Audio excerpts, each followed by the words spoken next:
अस्सलामुअलैकुम नाजरीन। इस किस्त के आगाज में तुर्गत अपने घोड़े पे बैठ के रवाना हो जाता है और वो अजनबी शख्स उसे देखकर खुश होता है। गुंदुगदू कहता है, तुमने हलीमा सुल्तान की जिम्मेदारी क्यों लगाई हिजरत के लिए? तुम क्या करना चाह रहे हो? अर्तुगरुल कहता है, मैंने वो ही किया जिसकी जरूरत थी।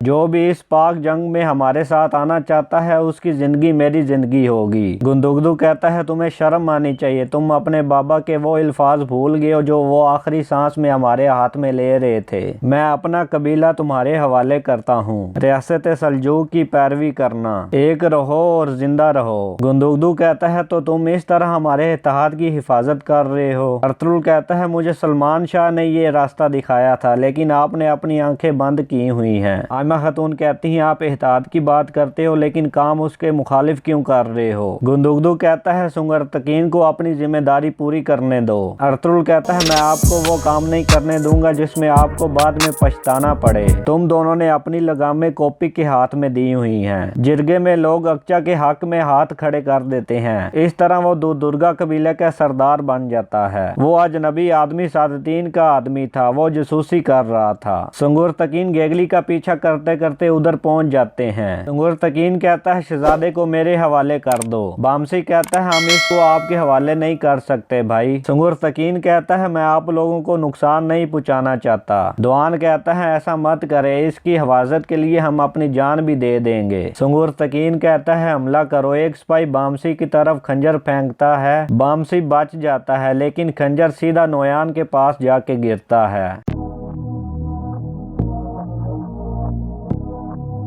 बुआज खंजर उठा के रस्सी को काटने लगता है।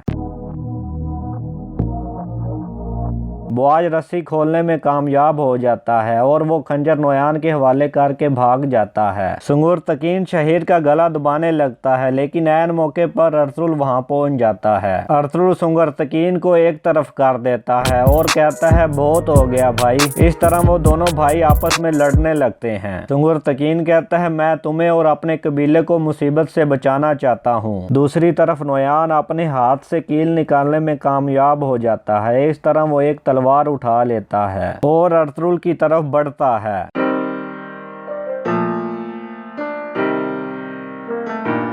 इस लड़ाई में नोयान बुरी तरह जख्मी हो जाता है लेकिन अर्तुगरुल और उसके साथी समझते हैं नोयान मर गया है। बुआज भागने में कामयाब हो जाता है। इस तरह सुंगरतकीन भी जख्मी हो गया था और उसे उठा के कबीले रवाना हो जाते हैं। गुंदुगदू कहता है, मेरा और बाकी जिरगे के लोगों का सबर जवाब दे रहा है। आयमा खातून कहती है, अर्तुगरुल के बिना जिरगा नहीं बुलाया जाएगा। गुंदुगदू कहता है, अर्तुगरुल की आप शुरू से नीयत जानती थी लेकिन उसे आपने काबू नहीं किया। गुंदुगदू कहता है, आप सरदारी और ममता के दरमियान उलझ गई हैं। आयमा खातून गुस्से में खड़े होकर कहती हैं, अपनी हद में रहो। गुंदुगदू कुछ लोगों को कहता है, मैं जिरगे में सरदार का उम्मीदवार होऊंगा। एक आदमी कहता है, अगर अर्तुगरुल सरदार का उम्मीदवार हुआ तो? गुंदुगदू कहता है, मैं उसे आराम से हरा दूंगा। अर्तुगरुल और उसके साथी सुंगरतकीन को कबीले ले आए थे। हकीम अर्तु कहता है, क्या हुआ है? अर्तुगरुल कहता है, ये एक नुकीली लकड़ी पे गिर गए थे। गुंदुगदू कहता है, सुंगुर को क्या हुआ है? अर्तुगरुल कहता है, आपने सुंगरतकीन को गार के बारे में बताया था। ये जानते हुए भी वो शहीद के साथ क्या करेगा? आप ऐसा कैसे कर सकते हैं? गुंदुगदू कहता है, पहले तुम मुझे जवाब दो, क्या हुआ है सुंगुर को? अर्तुगरुल कहता है, ये तब हुआ जब सुंगरतकीन शहीद को मारने की कोशिश कर रहा था। तुम अपने भाई का कैसे खून बहा सकते हो? अर्तुगरुल कहता है, सुंगरतकीन ने आपकी वजह से गार पे हमला किया। मैं बुआज और नोयान को लेकर कॉपी को बेनकाब करने वाला था। सुंगुर के साथ ये हादसा तब पेश आया जब मैं उसे रोकने की कोशिश कर रहा था। आयमा खातून कहती हैं, क्या हुआ है सुंगुर को? गुंदुगदू कहता है, अर्तुगरुल की वजह से सुंगरतकीन जिंदगी और मौत की जंग लड़ रहा है। अर्तुगरुल कहता है, वालिदा मेरी बात सुने। इस तरह आयमा खातून अर्तुगरुल के मुंह पे थप्पड़ मार देती हैं। इस तरह अर्तुगरुल अपने घोड़े पे बैठ के चला जाता है और यहाँ पे इस किस्त का इख्तिताम हो जाता है।